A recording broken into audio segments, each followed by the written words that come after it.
હાલો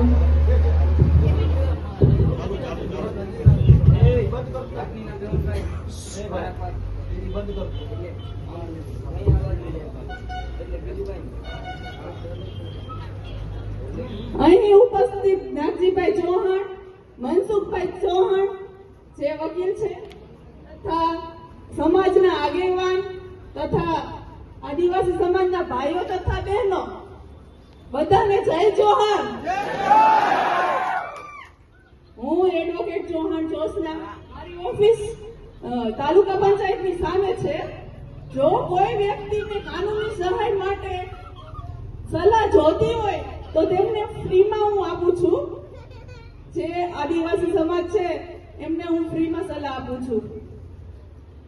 હવે તમે, હું અત્યારે ઓફિસે હતી ત્યારે મને નાગજીભાઈ ચૌહાણનો ફોન આવેલો. એ કે બેન તમે અહીંયા આવો કે. એટલે મેં કીધું નાગજીભાઈ કે અહીંયા છે ને અવાજ તો ઘણો બધો થાય છે, પણ મને લાગ્યું કે આ ટંકારા પૂરતો જ હશે અવાજ. પછી મને લાગ્યું કે ના ના ટંકારા પૂરતો નથી, આ ગુજરાત ને આખા ભારત દેશ માટે છે. ઓકે, મેં આટલી સંખ્યા ક્યાંય જોઈ જ નથી.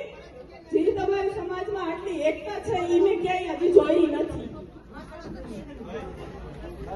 હવે તમને બધાને હું એમ કેવું છું, સંવિધાન એટલે શું? આમાં કોઈને ખબર છે સંવિધાન એટલે શું? કોઈને ખબર હોય તો હાથ ઊંચો કરે. નથી ખબર? તો સંવિધાનને જાણવા સમજવા માટે શું જરૂરી છે? શિક્ષણ. તો તમે તમારા બાળકોને શિક્ષણ આપો છો? મને તો નથી લાગતું. મને લાગતું જ નથી કોઈ શિક્ષણ આપતું હોય એવું. મને કહો કે તમારા બાળકો ભણે છે, હાથ ઊંચા કરો. કોના બાળકો ભણે છે?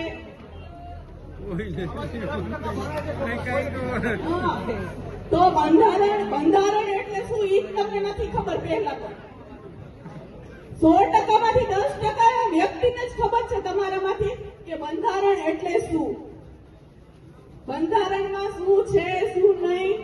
આપણે એટલી જ ખબર પડે છે કે ડોક્ટર બાબા સાહેબ આંબેડકરે બંધારણ લખેલું, એમાં શું લખેલું છે શું નથી લખેલું એ તો કઈ ખબર જ નથી. ખબર છે કોઈને? તમને ખબર છે? અહીંયા લેડીઝ ઉભો છે, એમાં કોઈને ખબર છે બંધારણમાં શું છે? ખબર છે બેન? તમે તો ભણેલા છો ને, તમે તો હાથ ઊંચો કર્યો તો. મેં તમારી સામે જોયું હતું કે હું ભણેલી છું. તો તમને તો ખબર હોવી જોઈએ. હે બેન? શું તમે કઈ? બંધારણ એટલે શું? બંધારણમાં આપણા અધિકારો અને ફરજો આપેલી છે, જે આપણને સત્તા આપેલી છે. ખબર છે આપણને શું શું સત્તા આપેલી છે? ખબર છે? આગળ આવી જાઓ. આવો, એમાં શરમાવાનું ન હોય. આવો આવો. તમારા સમાજમાં ખબર પડે કે ના આ એક દીકરી છે જેને સંવિધાન વિશે ખબર છે. ચાલો, બંધારણમાં આપણને સ્વતંત્રતા આપેલી છે, અધિકારો આપેલા છે, ફરજો આપેલી છે. હું તમને આખું બંધારણ તો ન કહી શકું, પણ જો તમે તમારા બાળકોને સારું શિક્ષણ આપશો ને તો એ બંધારણ વાંચી લખી શકશે. જો બંધારણ વાંચવામાં આવશે ત્યારે તમને ખબર પડશે તમારી ફરજો શું છે, તમારા અધિકારો શું છે. એટલે એના માટે આપણા માટે શિક્ષણ જરૂરી છે. હવે બધાએ પોતાના બાળકોને ભણાવશો કે નહીં? અને ભણાવવા માટે ક્યાં એટલો ખર્ચો જોઈએ? તમને સ્કોલરશીપ આપે છે સરકાર, આપે છે કે નહીં? સરકાર આપે છે.